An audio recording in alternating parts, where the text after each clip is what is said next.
Bonjour à tous, nous allons parler aujourd'hui des douleurs psychologiques ou ce qu'on appelle également psychosomatiques.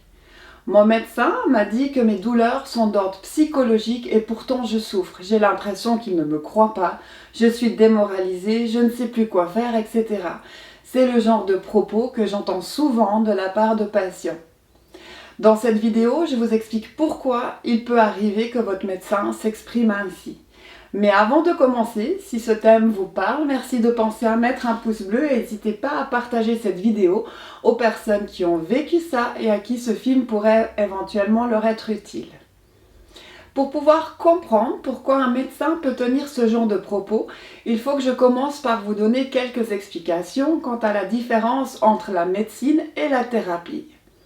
Il faut bien comprendre une chose, la médecine c'est l'étude de l'anatomie et de la physiologie.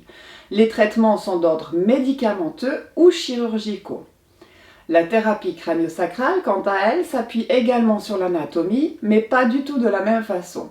Même si la base reste la même, cette thérapie va se concentrer sur la capacité de mobilité des tissus et le traitement va consister à redonner de la mobilité où il y en a peu ou plus afin de permettre au corps de s'auto-réguler. Petite parenthèse, quand je parle d'auto-guérison, attention, ce n'est pas valable que si un tissu n'est pas encore malade. Si c'est le cas, évidemment sa place est chez le médecin. Rien de magique. Vous avez par exemple, quand vous avez une cicatrice, on parle d'auto-guérison parce que votre cicatrice, votre peau va refaire des nouvelles cellules, elle va se guérir toute seule. On parle d'auto-guérison. Si vraiment la plaie est trop ouverte et qu'on doit faire des points, là c'est un petit coup de pouce on va dire du médecin, mais de nouveau c'est pas le médecin ou le thérapeute ou je ne sais qui vont refabriquer des nouvelles cellules, c'est vraiment votre corps qui s'auto-régule.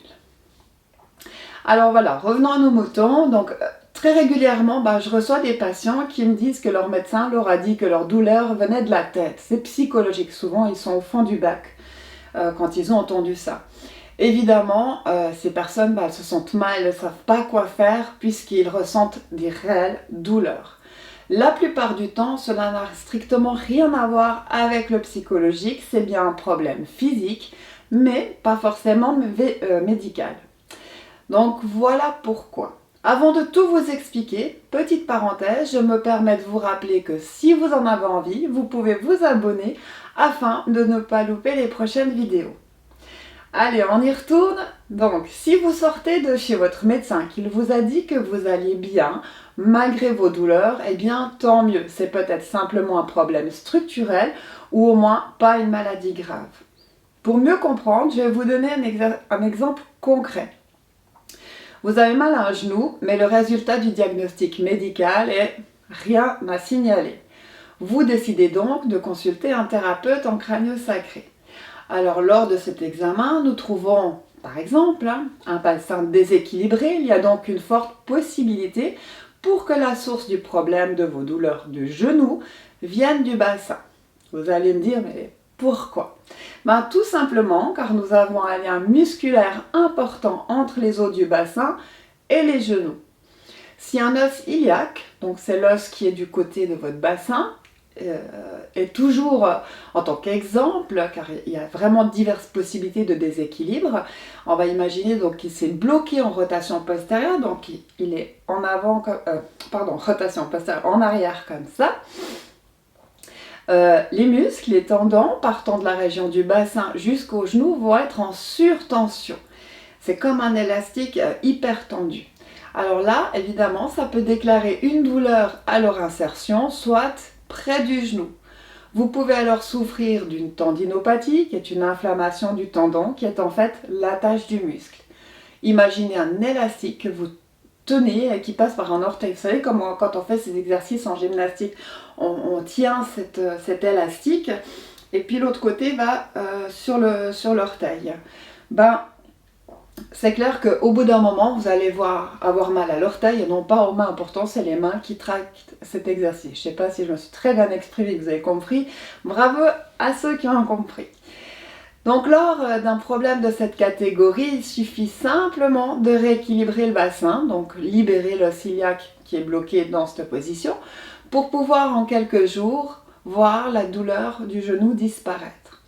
Attention, par contre, c'est un exemple pour vous permettre de comprendre le mécanisme, mais ce n'est pas toujours aussi simple de résoudre un problème de la sorte, car ça dépend vraiment des autres éventuels déséquilibres déjà existants, qui peuvent ne pas encore provoquer de douleur, et surtout depuis combien de temps ils existent.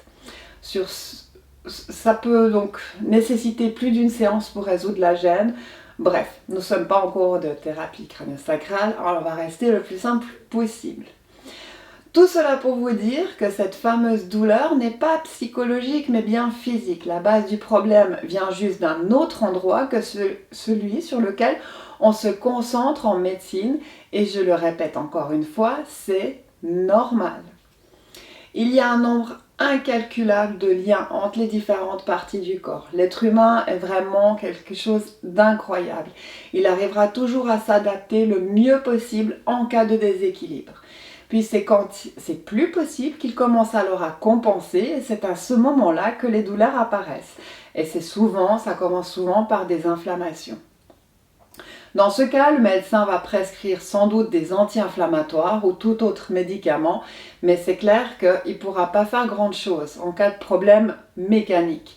Lui, il a fait son job. Dans le sens inverse, si vous allez consulter un thérapeute en crânio-sacré pour une fracture, par exemple, là aussi, le thérapeute ne pourra pas faire grand-chose pour vous. Chacun sa spécialité, chacun son job. Donc si vous avez compris mes explications, vous comprendrez alors que l'importance de consulter de temps en temps un thérapeute en crânio-sacral ou toute autre thérapie manuelle pour ce qui est la prévention. Une fois que les douleurs se déclarent, il devient de plus en plus long de revenir en arrière. Il faudra sûrement quelques séances pour en venir à bout, au lieu de peut-être venir 1, 2, voire peut-être 3 fois par année consulter. Tout dépend déjà de votre état de santé, de savoir un petit peu comment vous vivez, des sports que vous faites, etc. Mais bref, consultez en prévention, consultez avant d'avoir des douleurs. N'hésitez pas à poser vos questions en commentaire, je vous promets d'essayer d'y répondre rapidement. Si vous désirez, je vais y arriver, si vous désirez vous former en thérapie crânio-sacrale, vous pouvez également nous contacter via notre site internet humanscloud.org. J'espère que cette vidéo sera utile aux personnes déprimées en sortant chez leur médecin, en pensant que leur tête leur joue des tours ou ne se sentant pas écoutées par le monde médical.